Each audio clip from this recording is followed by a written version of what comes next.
ಗದಗ್ನಲ್ಲಿ ಎಲ್ಲಂದ್ರಲ್ಲಿ ಈಗ ವಿಂಡ್ ಕಂಪನಿಯವರ ಒಂದು ಹಾವಳಿ ಜಾಸ್ತಿ ಆಗ್ತಾ ಇದೆ. ಹೆದ್ದಾರಿಯನ್ನೇ ಒಡೆದು ಹಾಕಿ ವಿಂಡ್ ಫ್ಯಾನ್ ಕಂಪನಿ ಈಗ ಒಂದು ಕಡೆ ಅವ್ರ ಕೆಲಸಕ್ಕೆ ಹೆಂಗೆ ಬೇಕು ಹಾಗೆ ತಯಾರಿ ಮಾಡ್ಕೊಳ್ತಾ ಇದ್ದಾರೆ. ಗದಗ್ನ ಎಲ್ಲಂದ್ರಲ್ಲಿ ವಿಂಡ್ ಕಂಪನಿಗಳ ಕಾರುಬಾರೇ ಜಾಸ್ತಿ ಆಗ್ತಾ ಇದೆ.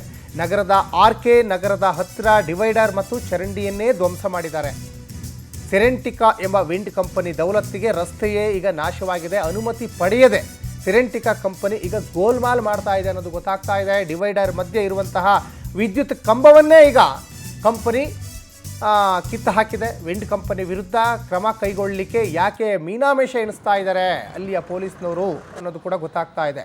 ಯಾಕಂದರೆ ಸಾಕಷ್ಟು ವಿಂಡ್ ಕಂಪನಿಯನ್ನು ಗುತ್ತಿಗೆ ಆಧಾರದ ಮೇಲೆ ಸರ್ಕಾರದವರು ಪಡ್ಕೊಂಡಿರ್ತಾರೆ. ಆದರೆ ಸಾರ್ವಜನಿಕರ ರಸ್ತೆಗೆ ತೊಂದರೆ ಆಗಬಾರ್ದು, ಒಳಚರಂಡಿ ವ್ಯವಸ್ಥೆಗೆ ತೊಂದರೆ ಆಗಬಾರ್ದು. ಮತ್ತು ಎಚ್ ಕೆ ಪಾಟೀಲ್ ಅವರ ಒಂದು ತವರು ಜಿಲ್ಲೆ ಇದು.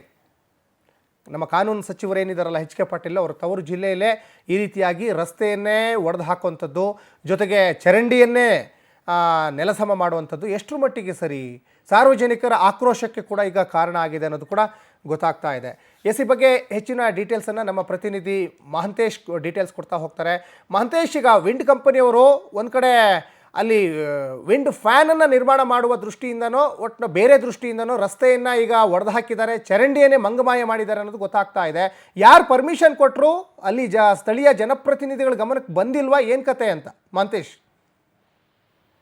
ಸಚಿನ್, ಗದಗ ಜಿಲ್ಲೆಯಲ್ಲಿ ವಿಂಡ್ ಕಂಪನಿಗಳ ಗಾಡಿಗಳ ಹಾವಳಿ ಹೆಚ್ಚಾಗಿದೆ ಅಂತ ಹೇಳ್ಬೋದು. ಯಾಕಂದ್ರೆ ಅವರು ಗಾಡಿಗಳು ಅತಿ ಚಸಿಯನ್ನ ಉದ್ದವಾಗಿರ್ತವೆ. ಅದನ್ನ ಕಟ್ ಮಾಡ್ಕೊಳ್ಳಿಕ್ಕಾಗಿ ಒಳ್ಳೆ ಒಳ್ಳೆ ರಸ್ತೆಗಳನ್ನ ನಿರ್ಮಾಣ ಮಾಡಿರ್ತಾರೆ. ಆ ರಸ್ತೆಗಳು ಅಂದ್ರೆ ಸರ್ಕಾರಕ್ಕೆ ಸಂಬಂಧಪಟ್ಟಂತ ಅಥವಾ PWD ಸಂಬಂಧಪಟ್ಟಂತ ರಸ್ತೆಗಳನ್ನ ಡಿವೈಡರ್ಗಳಾಗಿರ್ಬೋದು, ಗಟ್ಟರ್ಗಳಾಗಿರ್ಬೋದು, ಆ ಗಟ್ಟರ್ಗಳನ್ನ ಮುಚ್ಚುವ ಸಂದರ್ಭ ಹಾಗೂ ಡಿವೈಡರ್ಗಳನ್ನ ಒಡೆದು ತಮಗೆ ಯಾವ ರೀತಿ ಅನುಕೂಲ ಬೇಕೋ ಆ ರೀತಿ ಅನುಕೂಲ ಮಾಡ್ಕೊಳ್ಳುವ ಸಂದರ್ಭದಲ್ಲಿ ಇವತ್ತು ವಿಂಡ್ ಕಂಪನಿಗಳು ಯಾರನ್ನೂ ಕೇಳದೆ, ಅಧಿಕಾರಿಗಳನ್ನ ಕೇಳದೆ ತಮಗೆ ಯಾವ ರೀತಿ ಬೇಕೋ ಆ ರೀತಿ ರಸ್ತೆಗಳನ್ನ ಹೊಡೆದು ದಾರಿಯನ್ನ ಮಾಡ್ಕೊಂತಾರೆ.